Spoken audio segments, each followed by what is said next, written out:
నమస్తే, welcome to our channel. నేను సిరి.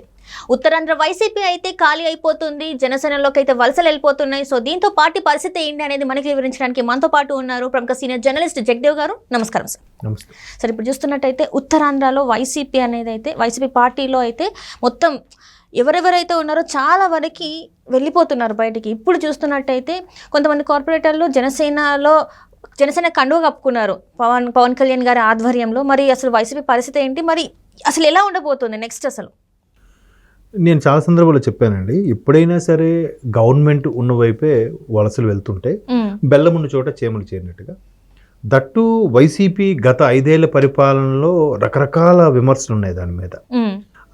అరాచక ప్రభుత్వం అని, అవినీతి పాలనని, అభివృద్ధి కుంటుపడిందని, రాష్ట్రం ఒక్కసారి 10 ఏళ్ళు వెనక్కి వెళ్ళిందని రకరకాలుగా. ఇప్పుడు జనరల్గా రాజకీయ పక్షంగా విమర్శలు చేస్తుంటారు కదా, అట్లా చేశారు. ప్రజలు కూడా చాలా వ్యతిరేకించారని మనకు అర్థమవుతుంది. మొన్న ఓటింగ్ పర్సంటేజ్ కూడా చూస్తే ఆ సీట్లు గెలుచుకోవడం కూడా కూటమి. సో మొత్తం మీద మెల్లమెల్లగా వైసీపీకి చాలామంది నాయకులు దూరం అవుతున్నారు. కొంతమంది దూరం అవ్వాలనే ఉద్దేశంతోనే సైలెంట్ అయిపోతున్నారు. సైలెంట్గా ఉన్నారంటే దాని అర్థం ఇప్పుడు కాకపోతే ఒక 6 నెలలు, 1 ఇయర్, మరీ వర్స్ట్ కేసులో ఇంకా నెక్స్ట్ ఎలక్షన్స్కి ఇంకా 1 సంవత్సరం ఎంత ఉందనగా అప్పుడు జంపు జిల్లాలని అవ్వడం కూడా చాలామంది అవుతుంటారు.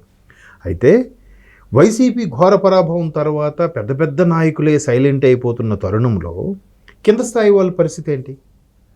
అదీ కాక నేను చాలా సందర్భాల్లో చెప్పింది ఏమిటంటే, 2012లో ఎప్పుడో పార్టీ పెట్టినప్పుడు 2019లో గవర్నమెంట్ వచ్చే వరకు కూడా వైసీపీ జెండాని భుజానికి ఎత్తుకుని మోసిన ప్రతి నాయకుడు, ప్రతి కార్యకర్త, మిడిల్ లెవెల్లో ఉండే కొంతమంది నాయకులు, సరే గవర్నమెంట్ వచ్చాక మనం స్థిరత్వం వస్తుంది, మన లైఫ్ సెటిల్మెంట్ అవుతుంది, రకరకాల పథకాలు అవ్వచ్చు, ప్రాజెక్టులు అవ్వచ్చు, డెవలప్మెంట్ పరంగా మనకు కాంట్రాక్ట్స్ వస్తే మనం చేసుకొని బతకొచ్చు అనుకున్నారు.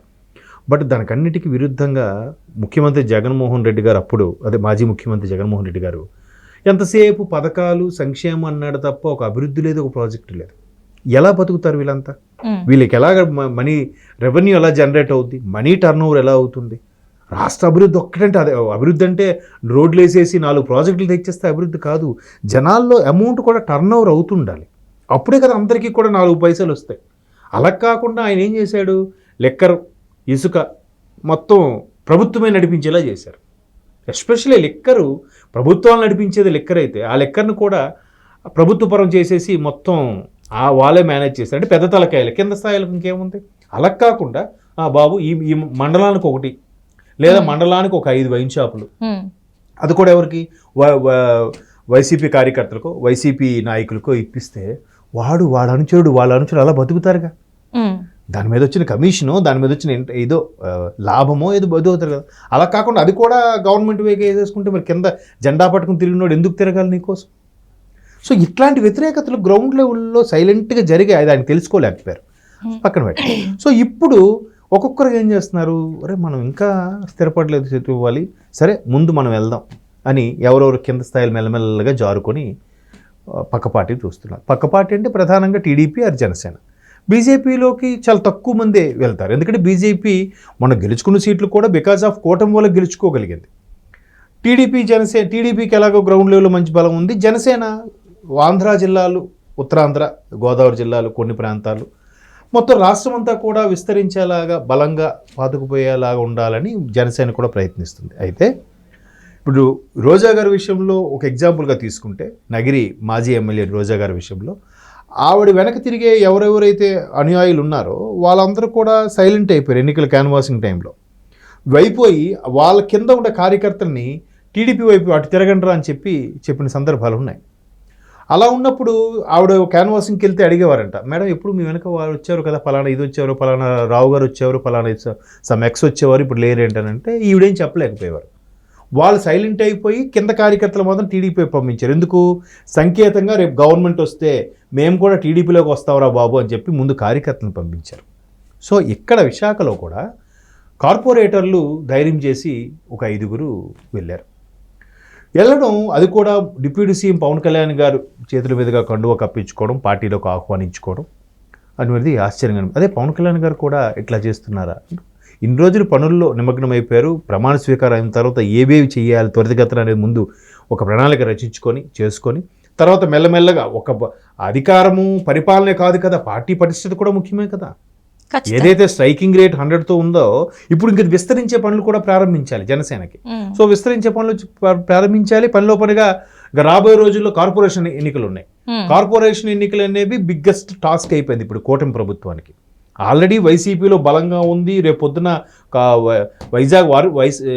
వైజాగ్ కార్పొరేషన్ ఎన్నికల నేపథ్యంలో మాజీ మంత్రి, ఉత్తరాంధ్ర అంటేనే ఫస్ట్ గుర్తొచ్చే పేరు బొత్స గారు దాంట్లో పార్టిసిపేట్ చేయబోతున్నారు. మరలా విశాఖ యొక్క కార్పొరేట్ని కైవసం చేసుకోవాలని తలంపులో వైసీపీ ఉందన్నట్టు కూడా వార్తలు వస్తున్నాయి. సో ఇలాంటప్పుడు ఏం చేయాలి? ఖచ్చితంగా వలసల్ని ఎంకరేజ్ చేయాలి, పార్టీని బలోపేతం చేయాలి. రాబోయే కార్పొరేషన్ ఎన్నికలు ప్రధానంగా తిరుపతి కానీ, కడప కానీ, విజయవాడ, విశాఖపట్నం, విజయనగరం ఇట్లాంటి కార్పొరేషన్ అన్నిటి మీద దృష్టి పెట్టి కైవసం చేసుకునే ప్రయత్నం చేస్తున్నారు. కడప అంటే చెప్పలేం కానీ మిగతావి అయితే కంపల్సరీగా కైవసం చేసుకోవాలి, అప్పుడే మనం పట్టు సాధించగలుగుతాం అనే తపనలో కూటమి ఉంది కాబట్టి సో వలసల్ని యాక్సెప్ట్ చేస్తున్నారు. ముందు కార్పొరేట్లు వచ్చారు కాబట్టి ఆ తర్వాత సీనియర్ లెవెల్ నాయకులు కూడా వచ్చే ఛాన్సెస్ ఉన్నాయి. And moreover Pawan Kalyan గారికి ఇది చాలా మంచి శుభపరిణామం అని కూడా చెప్పాలి. ఎందుకంటే ఏ గాజువాకలో, ఏ భీమవరంలో అయితే 2 చోట్ల 2019లో పోటీ చేసి ఓడిపోయారో, అరే నేను ఈ సామాజిక వర్గం చెందిన ఎక్కువ ఉన్నా కూడా నేను ఓడిపోయాను అంటే ఇక్కడ ప్రజలు గెలుపు అభివృద్ధికో లేదంటే కొత్తదనాన్ని కోరుకొని జగన్మోహన్ రెడ్డి గారిని గెలిపించారు.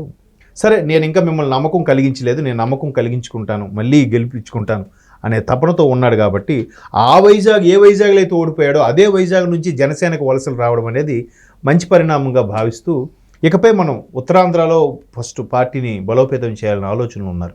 1 బలోపేతం చేయడం, 2 వలసలను ఎంకరేజ్ చేయడం.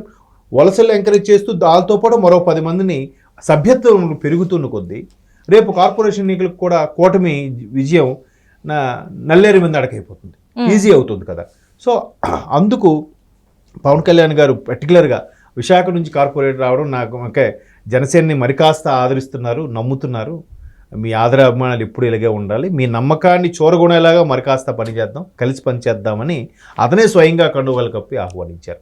సో ఇప్పుడు ఇది సక్సెస్ అయింది కాబట్టి మెల్లగా ఎవరైతే సీనియర్ నాయకులు ఉన్నారో వాళ్ళు పంపించారా లేదా వీళ్ళే స్వచ్ఛందంగా వచ్చారా తెలుస్తుంది. బట్ తెర వెనక కొంతమంది ఉన్నారు, వాళ్ళు వైసీపీలో నాయకులే కొంతమంది ఉన్నారు, మాజీ మంత్రుల పేరు అనవసరం, వాళ్ళు కూడా మెల్లగా వీళ్ళు పంపించి వీళ్ళ ద్వారా లైన్ క్లియర్ చేయించుకుందామనే ప్రయత్నంలో ఉన్నారు.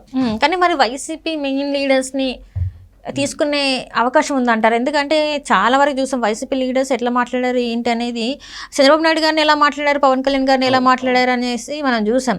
సో మరి వాళ్ళకి లైన్ క్లియర్ అయితే మరి వీళ్ళు ఇటు సైడ్ వచ్చే అవకాశం ఉందంటారు? ఎవరైతే నోరు పారేసుకుని మాదే ప్రభుత్వం, ఎప్పటికే మేమే ఉంటాం, రాజుల్లాగా పరిపాలిస్తూ ఉంటామని ఎక్కువగా మాట్లాడారో అటువంటి వాళ్ళకి డోర్స్ క్లోజ్, అది క్లియర్. అది ఇప్పుడే కాదు, కూటమి ఏర్పడిన కూటమికి ఒకరికొకరు పరస్పర సహకారం అనుకున్న తర్వాత తాడేపల్లిగూడెంలో మొట్టమొదటిసారిగా చంద్రబాబు గారు, పవన్ కళ్యాణ్ గారు సభ ఏర్పాటు చేసినప్పుడే క్యాన్వాసింగ్కి అప్పుడే చెప్పారు. ఎవరెవరైతే ఇలాగా డబుల్ గేమ్ ఆడి అక్కడ మాట్లాడి ఇక్కడ ఇంట్లోకి రావాలి, ఎన్నికల ముందు ఇటు రావాలనుకున్న ప్రయత్నాలు చేస్తున్నారో వాళ్ళందరికీ డోర్స్ క్లోజ్ అని అప్పుడే చెప్పారు. సో ఎవరైతే పద్ధతిగా ఉన్నారో వాళ్ళ పనులు వాళ్ళు చేసుకున్నారో వాళ్ళకి మాత్రం అవకాశం ఉంటుంది, వాళ్ళు వచ్చే ప్రయత్నాలు చేస్తున్నారు. ఇంకొంతమంది గిల్టీగా ఫీల్ అయ్యి ముందు ఇట్లా సెకండ్ లెవెల్ క్యాడర్ నాయకుల్ని పంపించి తర్వాత వాళ్ళు వచ్చే ప్రయత్నం కూడా చేస్తున్నారట. చూద్దాం, రాజకీయాల్లో సహజమే కదా ఇవన్నీ కూడా. Right, thank you so much sir.